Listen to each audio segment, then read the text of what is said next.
Astra Abyssosque. We meet again, you two.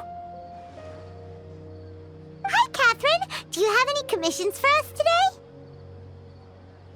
Commissions, huh?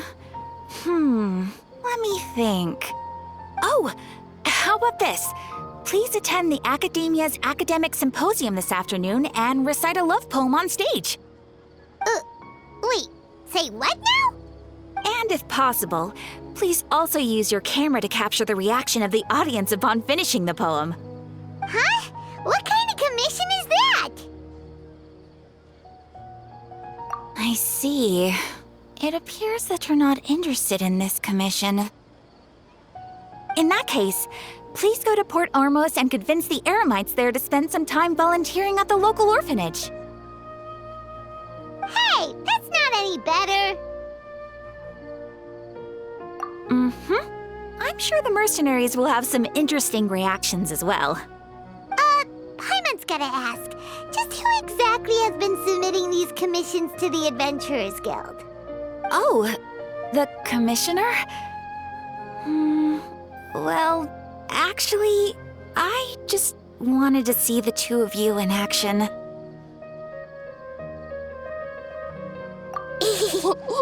Was it so obvious? I was hoping you would actually take one of those commissions. That kind of chance to observe humans doesn't come by often. Ah, so it's Nahida. Paimon just knew Catherine wouldn't crack those kinds of jokes. When did you get into her head? From when she said, Ad Astra Abyssosque? So it's been you this whole time?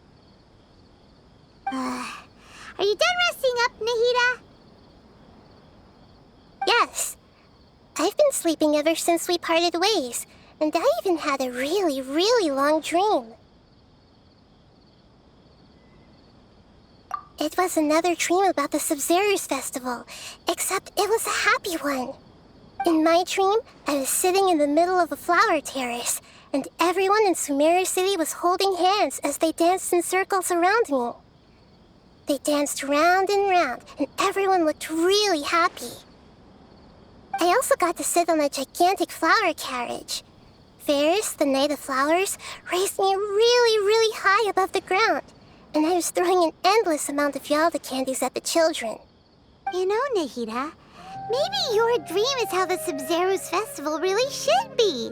It's meant to be a joyous time where everyone gets together to celebrate your birthday. Huh? Wasn't I describing a really happy dream? Why are you both looking at me like that? Wait, could this be an example of the emotion known as pity? No, we aren't pitying you. That would only make everything worse. We just don't want you to feel too sad. By the way, have you had a chance to visit Dunyarzad? How's she doing? The Homiyanis haven't allowed any visitors after the festival, so we haven't been able to check on her. Yes, I paid her a visit right after I woke up. She was resting at the time. Her condition is stabilized.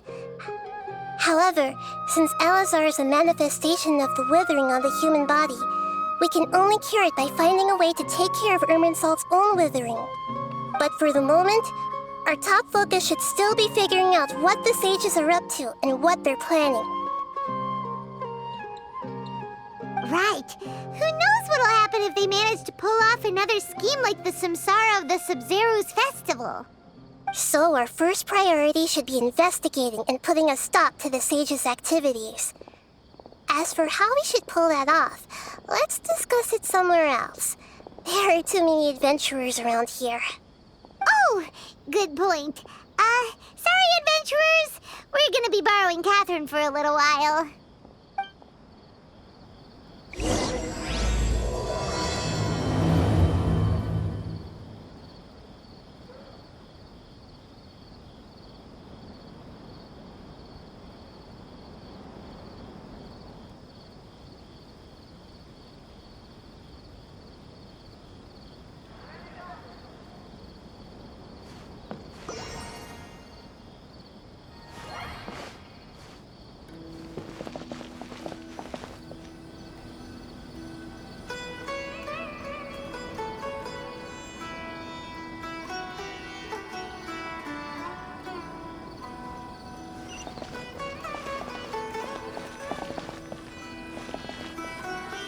Let's continue our chat here. Okay, so do you have any ideas on how we can investigate the sages, Nahida? Actually, I've already done a little bit of work on that. But for now, I want to hear your thoughts.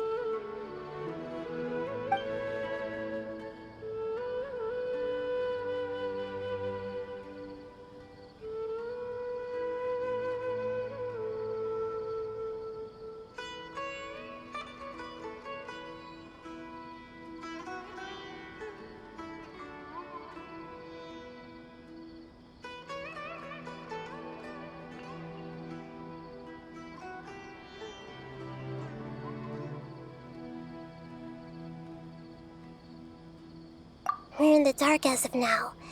Since we still don't know anything about their goals, any rash move could tip them off and lead to terrible consequences. After all, every person in Sumeru City is one of their hostages.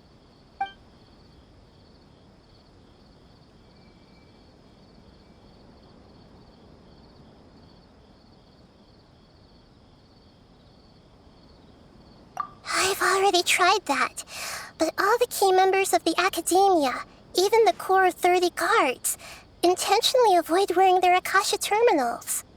It seems that from the very beginning, they've been guarding against info leaks from the Akasha. Of course, it could also be because they're wary of me. Have you already caught the sage's attention?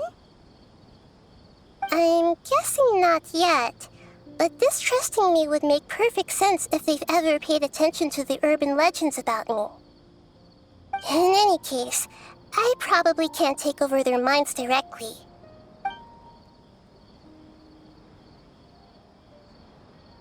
No way, that's too risky.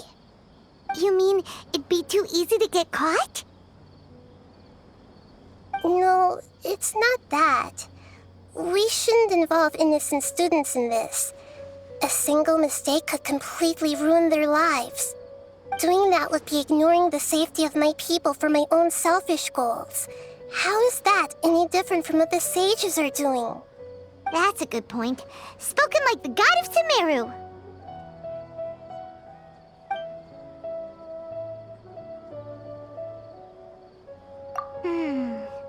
Are we really out of ideas? Nahida, you're super smart, so you already have something in mind, right? Don't keep us in suspense. Spill the beans already. According to a popular theory from the Vahumana Darshan of the Academia, rejecting impractical motions at the beginning of a planning session will give more weight to the actual proposal. Okay, but aren't you the god of wisdom? You don't have to use that kind of gimmick to make us take your ideas seriously. Well, I've been thinking that if I can't directly possess the leaders, and if I can't get ordinary people involved, then I should find someone who's already involved, but hasn't decided to side with the sages. You're saying we should recruit a spy? That does sound like it could work. Oh, before coming back, we met someone named Alhaitham. He seems like he acts alone, and he likes doing stuff behind the Academia's back. They probably aren't in cahoots. Actually, I already have someone in mind. Do you still remember that female scholar named Sataria? Sataria. Paimon remembers now. Isn't she the one who's always trailing behind the Grand Sage of the Academia? We ran into her basically every time the Sub-Zero's festival repeated itself. You could even say we're old enemies by now. Paimon still remembers the smug and mean way she always spoke to Nilou. I've always liked observing all kinds of people, and Sataria has always stood out from the crowd. She was born in the desert and was hailed as their greatest genius. Her academic gifts allowed her special admission into the Academia, and also gave her the opportunity to serve as the sage's assistant.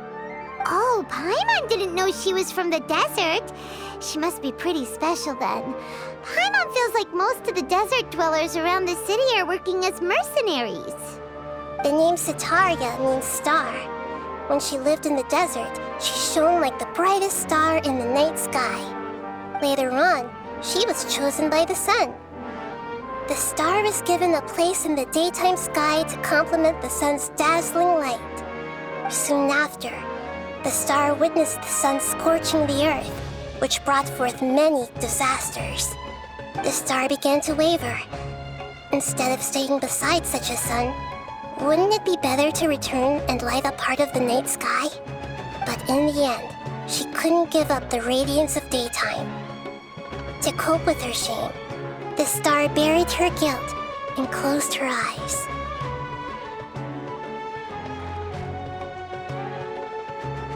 From the sound of it, Sataria's just hung up on the research opportunities here. But she doesn't really support the academia. She still feels guilty about not doing more for the desert, right? She's just running away from her problems. Indeed. When they are presented with complex moral issues, many people will simply plug their ears and go with the flow until the problem can't be fixed anymore. She's suppressing a lot of guilt, but before she realized it, she had already become the sage's accomplice. She can't deny her part in their schemes anymore. Right. We must somehow make her face her problems again. That way, not only can we get useful intel from her, but she can also use it as an opportunity to redeem herself. From my past observations, Sataria will take a day off from the academia every 10 days to do some shopping in the city. Tomorrow afternoon just happens to be a shopping day for her. That'll be our chance. To prepare, let's go check out some of her favorite spots and have a quick chat with a few of the vendors there.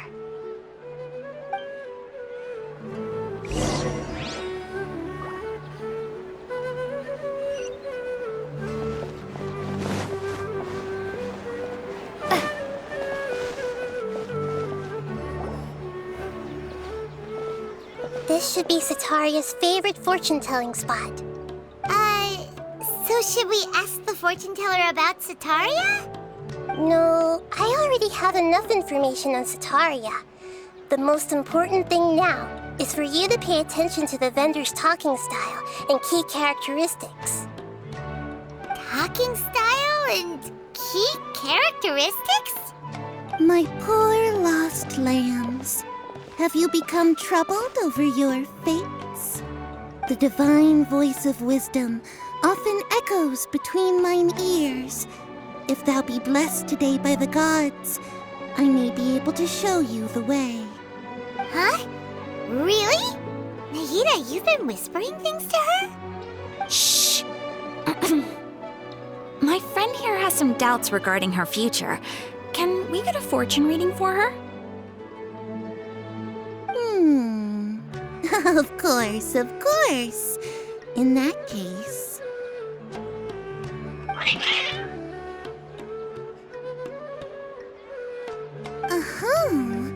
It would seem that Harut and Marut are quite wary of you. Perhaps, at some time in the past, you have somehow offended the gods.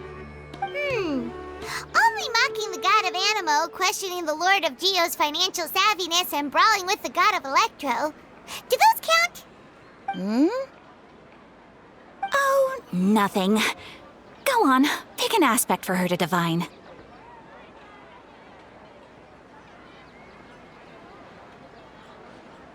Health prospects, no problem at all.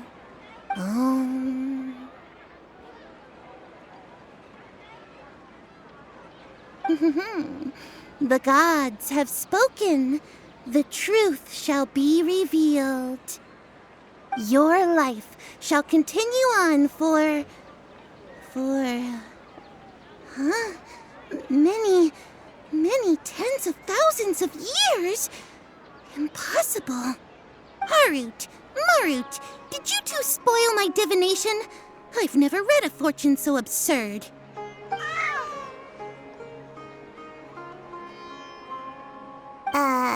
Actually, Paimon thinks this is probably the most accurate fortune-telling you've ever done.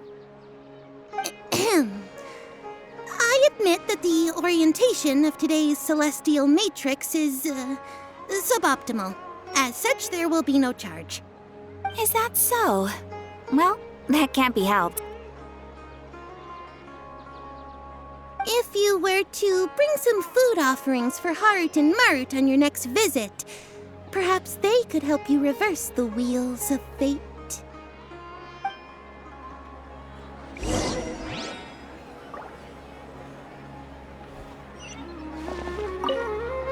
I've never seen Harut and Marut be so wary of anyone.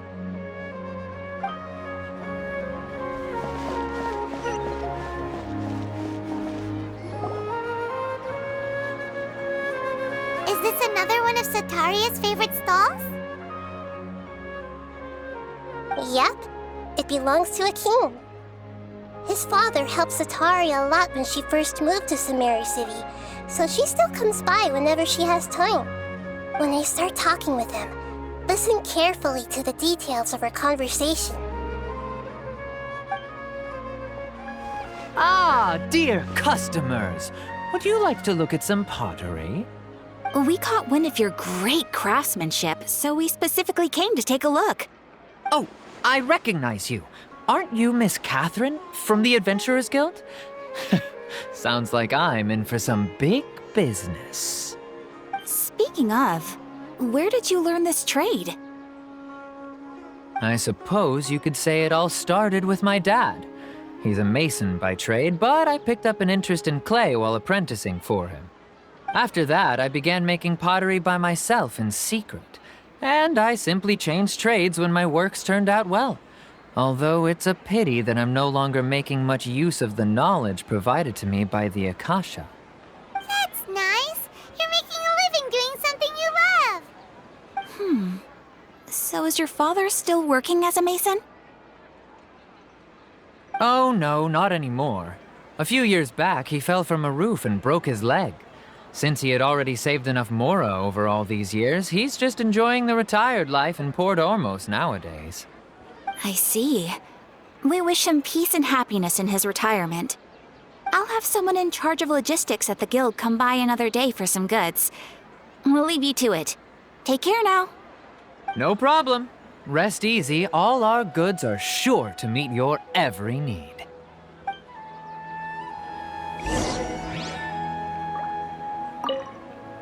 That was my first time talking with Miss Catherine. I'm sure I sounded a bit nervous.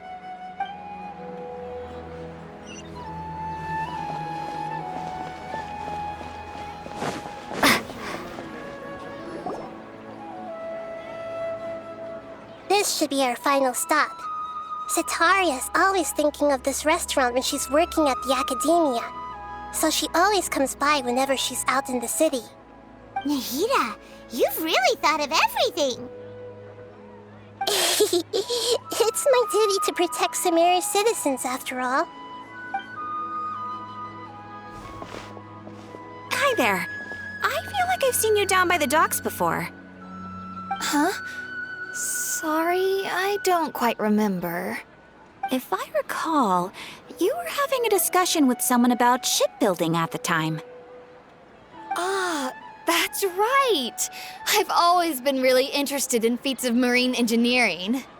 After all, I grew up in Liyue Harbor and spent my entire childhood staring at the ships going in and out of the port. I came to Sumeru to study, but failed to make it into the academia due to my lack of talent. But I'm still discussing all kinds of problems with different scholars, and I'm continuing to study and perform research from the restaurant's basement. I'm sure I'll get into the academia after their next round of exams. What an admirable spirit for learning. Amazing! Sure, but you'll find hardworking people wherever you go. So this restaurant has a basement as well? Huh. First I've heard of it. That's right. It's not usually open to patrons. Most of the time, employees use it for breaks or to hold private events. I see. Guess that makes sense. Well, good luck with your studies, Miss Chishan. Thank you so much. As long as I can make it into the academia as an official student, I'll be happy.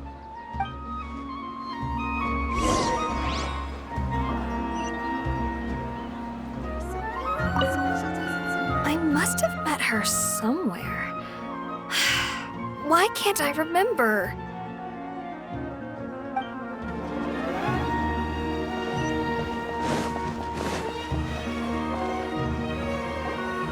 So, was that everybody? Mm-hmm. 3 familiar faces should be enough for Sataria. What's the point of all the information we've collected? Nahida, you still haven't told us how you're planning to make Sataria face her problems. Sataria is already used to avoiding her problems, so we must find a way to break through her usual sensibilities. I remember you mentioned that the Eremites in Port Ormuz are all making a fuss about the upcoming resurrection of King Deshret. Although it's all just a boatload of nonsense, the fate of her homeland may turn out to be Sataria's soft spot. Oh, Paimon gets it now! You want to take advantage of the guilt Sataria feels about her homeland. Although she knows she should return home to help the people of the desert, all she's done is conspire with the sages. So how do we set that up? Well, King Deshret is long gone, and Sataria is also too smart to fall for any simple tricks. If we simply engaged her under the guise of King Deshret's believers, she would definitely be wary of us, and we may not get anywhere. But if we were to borrow some of her close acquaintances to talk with her, her reaction would probably be very different. So you mean you're going to possess those people we just talked to? Yep. Possess them through the Akasha. Imply they've already converted to the faith of King Deshret, and then convey our made-up will of King Deshret. As long as everything goes smoothly, we'll get through to Sataria for sure. She'll never guess that we had anything to do with it. So that's how you're going to use all the info we collected on these people. It's so that you won't slip up and break form. Possessing them will only work if you can manage to pass off as them. Exactly. So, best of luck with impersonating them. Huh? Best of luck? But we don't know how to possess anyone. That's no problem at all. I'll just share all their senses with you once I've possessed them. As long as you're also wearing an Akasha terminal, the effect will basically be as if you've possessed them yourself. Huh. That is pretty convenient. But why does she have to do this? Can't you do it yourself? Although I've been observing humans for a while, I've never been good at imitating them.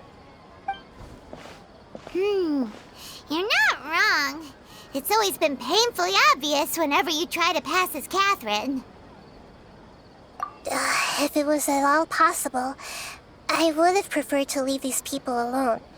But seeing how things are now, I probably should just accept it and push on.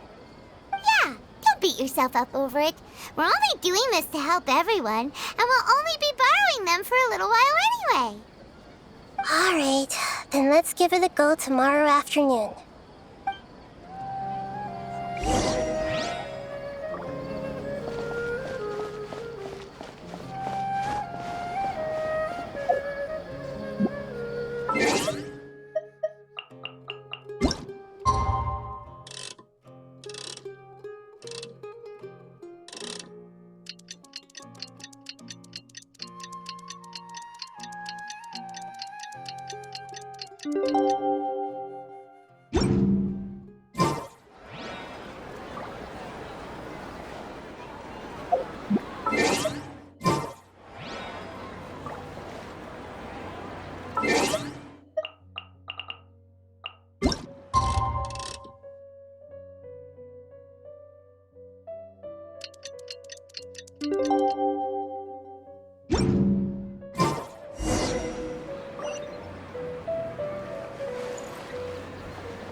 Here she comes! Sataria's here! Let's quietly follow her. Once she starts talking to her acquaintances, we'll find a safe spot to begin possessing them. As for how we'll sway her to our side, I'll leave that to you. I trust you'll know what to say. Paimon's starting to feel kinda nervous. Okay, let's go. Looks like they've already started talking. Let's find a hiding spot and get started.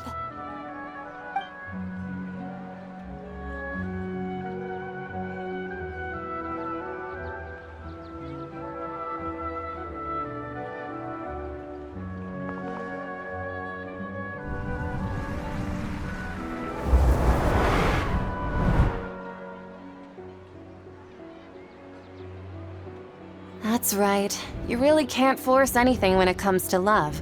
And besides, everyone around me has a very different background and outlook. Are you still listening to me, Nabia? Oh, of course I'm listening. You were talking about troubles with your love life, right? I heard everything you said. Okay then. You just seemed a little distracted for a moment there.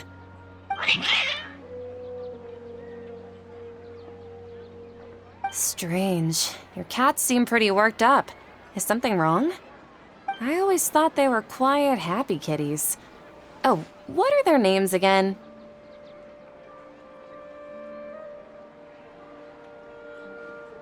Ah, that's right. They are just little darlings, aren't they? Harut and Marut. So, which fortune do you want me to read for you today? You must have come for another echo of the divine voice of wisdom. I'd like to get another reading on my love prospects, but to be perfectly honest with you, I feel like I've been a real mess recently. A mess? Well, could you do a reading on how long it'll take me to finish my current project at work? I really just want to get it over with. I hear you. No problem at all. The gods will reveal the truth.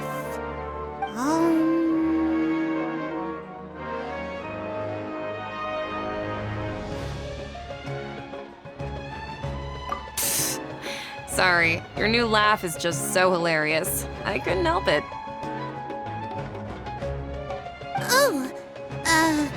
Please pay no mind to those kinds of details. The gods are asking, Sitaria, why haven't you gone home? Why haven't I gone home? Do the gods really know everything I've been thinking about? Sitaria, why don't you just go home? It's a demand now instead of a question. The gods seem to be truly upset. I'm sorry. I know I failed the gods. Please pass on my most sincere apologies and ask for their divine forgiveness. And if I may ask, Nabia, is there a specific god who's speaking to you right now?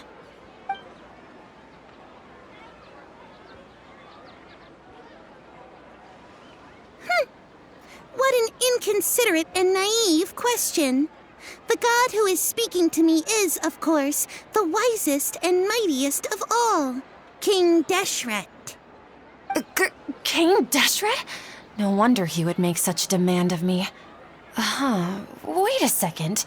King Deshret passed away a long time ago. Even though news of King Deshret's resurrection has been spreading like wildfire, it's all just a misinformation campaign from the academia. How can King Deshret still exist in real life? What insolence! I am King Deshret's most loyal believer.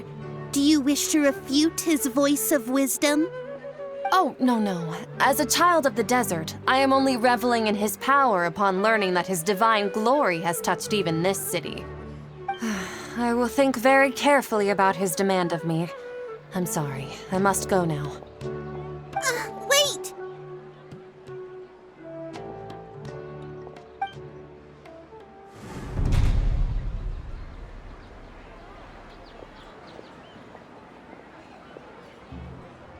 Whoa! She just ran off in a hurry. She looked pretty upset, too. Well done. Sitaria didn't seem to suspect anything amiss. To have something she's been trying desperately to avoid show up out of nowhere and berate her, that must have shaken her to the core. Aw, Nahida, it seems like you understand human emotions really well after all. All I know are some abstract Harvard-taught theories. And in any case, my time with you has shown a lot of them to be utterly useless. I'm still trying to make sense of everything. Anyway, enough of that. Let's hurry and catch up to Sataria. He's out of games now, right on cue. Let's get ready to possess him right away!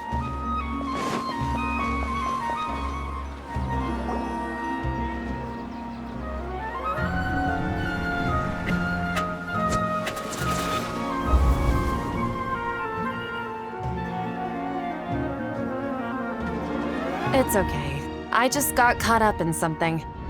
Oh, actually, didn't you ask me to help you look for work? What kind of work were you looking for again? Oh, right. Your old man's craft. How could I forget? Speaking of, how's he doing? Is he feeling any better?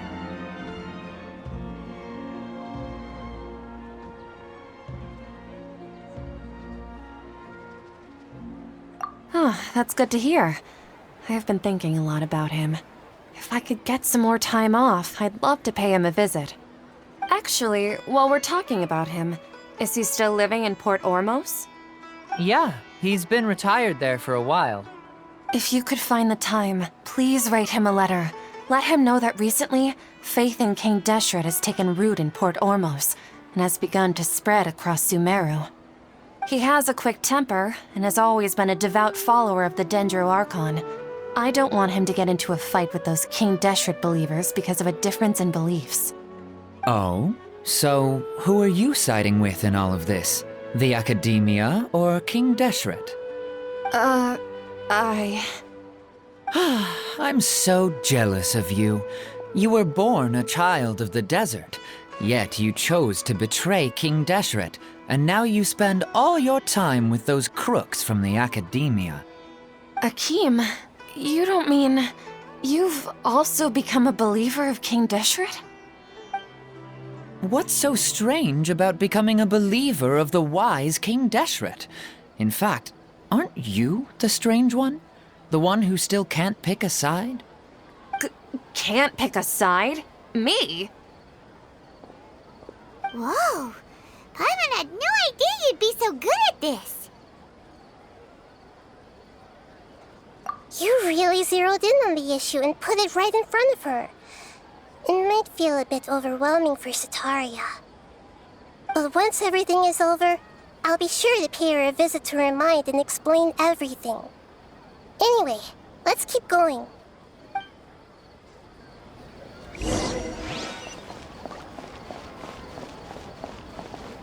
Come on! Sataria's already started talking with Shishan!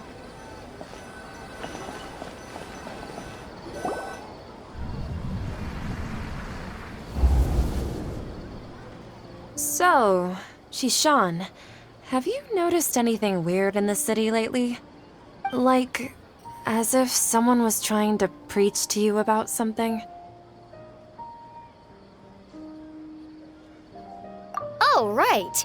Speaking of strange things, I celebrated the Sub-Zerus festival so many times that I lost count. That was really weird. Wait, how could you be aware of that? That should be impossible. Nothing in the report indicated anything like that. Are you still failing to realize that the Academia's lowly tricks could never deceive all of Sumeru's citizens? Shishan, don't tell me that you've converted to King Deshret as well! What an absurd question. You make it sound like I should be ashamed for becoming a believer of King Deshret. In reality, shouldn't you be the one who is ashamed? You, who worked side by side with the Academia and treated people as nothing more than experimental subjects? Please, please stop! Even now, Sataria's still trying to run from her problems.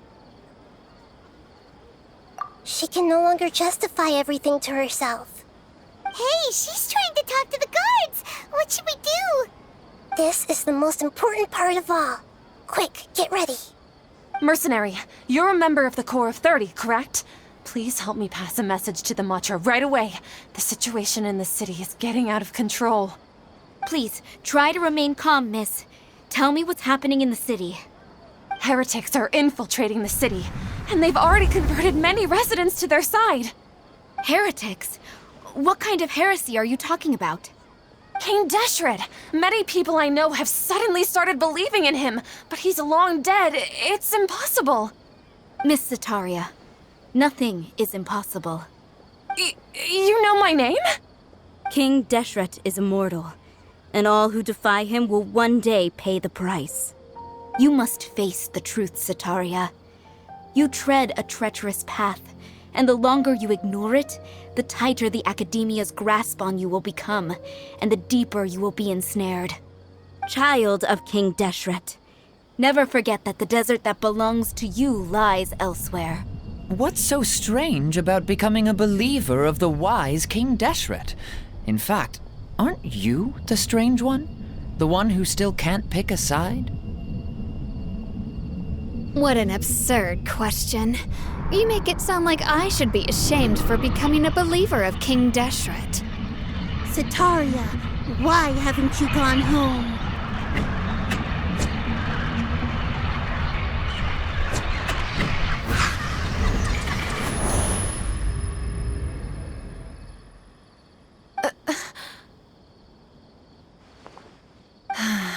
It seems that no matter where I run, I only keep finding more believers of King Deshret. I have to say, this is a familiar feeling. I've also been running from my guilt this whole time. Guilt over my part in the sage's plans, and from ignoring the letters from the children of my homeland. But no matter how much I may try to ignore or get rid of it, my guilt always comes back. You won't necessarily lose your research opportunities by facing the truth. Besides, did you really want to conduct your research while carrying such heavy feelings of guilt? How do you know me so well? Are you truly just a believer of King Deshret? Or are you the god himself? That's not important. The important thing is to pass judgment on the Academia and its sages, and to correct their mistakes. If you could provide some assistance in this matter, perhaps it could serve as a form of atonement. I've actually never believed in the gods, but I've always believed in serendipity. Your appearance must be a fated opportunity for me to get out of this wretched situation. Please tell me, what can I do for you? How much do you know about the sage's current activities? I was just one of the designers for the massed dream harvest scheme, which is what happened around the Sub-Zeru's festival. But I know very little about the full scope of the overall project. I'd assume that only staff with the highest clearance would have access to those confidential documents. I've just been working to meet the Grand Sage's specified requirements. However, there's something that's been really bothering me. I heard that a scholar who was previously expelled has returned to the city, and even the sages are still quite wary of him. To fight against the Academia, we will need to figure out the nature and the purpose of their work. Is there a way for us to get access to the confidential documents you mentioned? It should be possible if we're willing to take some risks. After all, I'm an assistant to the Grand Sage, and I've been working on many tasks outside of the project. One thing, though, I won't be able to transfer the documents to you through the Akasha once I get my hands on them. The sages have always closely monitored all activities within the Akasha. Let me see. Let's use the most primitive method. Send someone to pick up the documents tomorrow evening at the Academia entrance. The Academia entrance. Wouldn't that be too conspicuous? Don't worry about that. I assure you, this won't be a trap. I'm only suggesting this location because it'll draw more scrutiny for me to leave the Academia again. It'll be safest for me to distract the guards long enough to hand you the documents. All right, I trust you. So, if I were to successfully complete this task, would it mean I've atoned for my wrongdoings? That'll depend on the judgment of the Dendro Archon. The Dendro Archon. That's right. Her people are the ones we have endangered. As the god of wisdom, she's also the one responsible for judging and guiding the scholars. Maybe it's time for me to find a god to believe in. Just as Nahida predicted, we've managed to bring Sataria to our side! The Traveler's execution was ingenious. She's the one who deserves all the praise.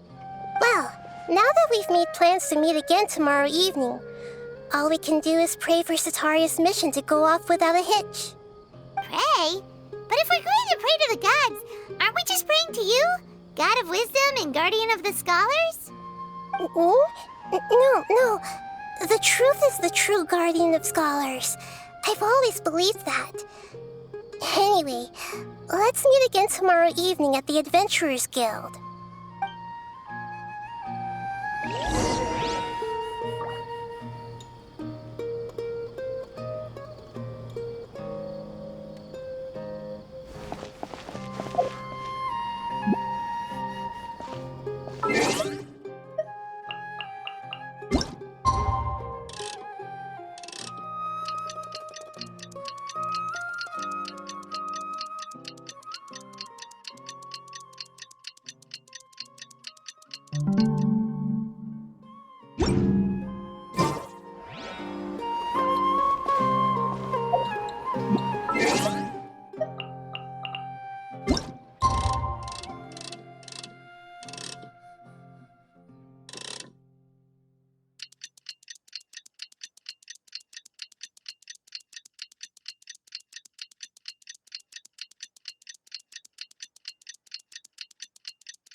Catherine, right? That's right. I suppose I'm the other Catherine in your mind. Shh! We're on a secret mission tonight, so we need to protect Catherine's identity. Yep, Paimon's right. We cannot fully rule out the chance that the meetup tonight is just a trap. If something were to happen, my existence may be the only trump card we'll be able to play. After all, the academia should still be unable to confirm the existence of my consciousness in the outside world. Yep, exactly, just what Paimon was thinking. Anyway, enough about that. Let's just make sure to be on our guard.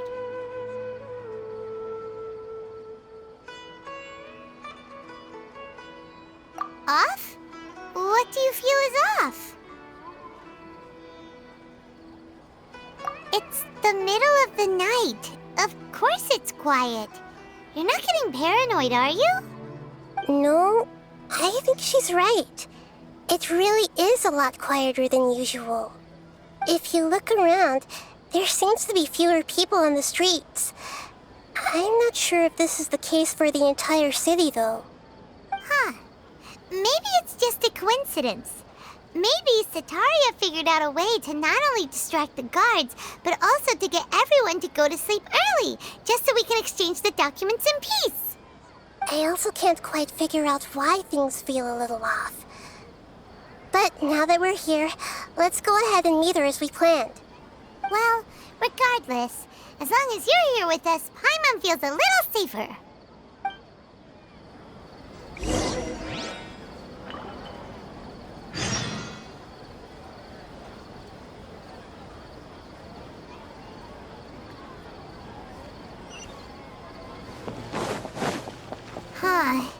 There really aren't many people out right now.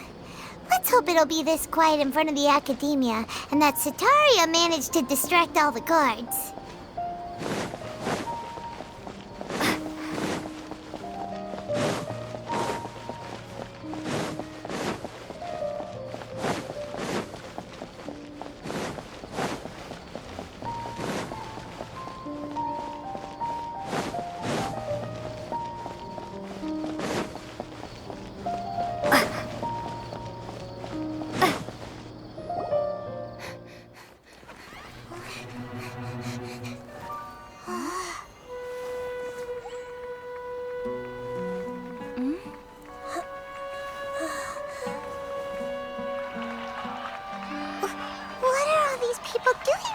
this hour of the night. Ah, the triumphant hero returns at last.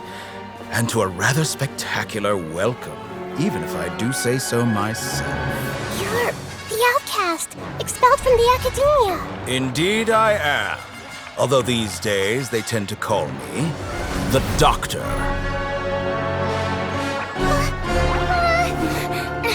If you're looking for your researcher friend, she has already been taken into confinement. With some basic caution, she could have discovered the listening device on her person. Clearly, she lacks the degree of rigor expected of a true scholar.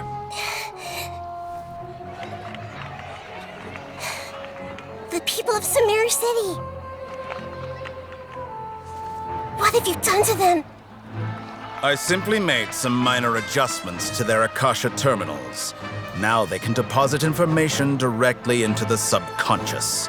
As you can see, all these lovely people now believe this traveler is a hero who has just saved the world. My experiment is a success. And now it seems they can no longer hold back their sheer adoration.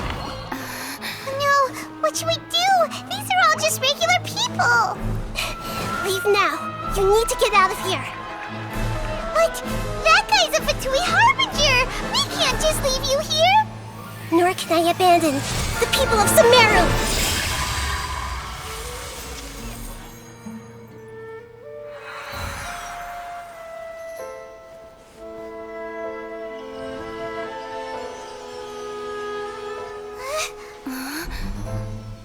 Don't worry.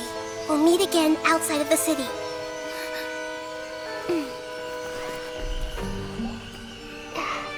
I see. You appear to have overridden their mental faculties with your own consciousness. To possess such a powerful mind, you must be the god of wisdom.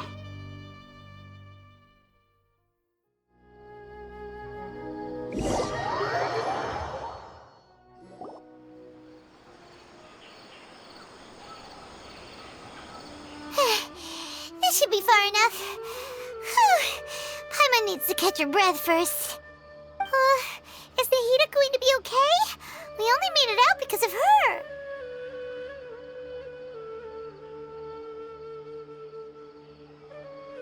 Paimon wasn't counting on running into a new Harbinger here, let alone such a high-ranking one.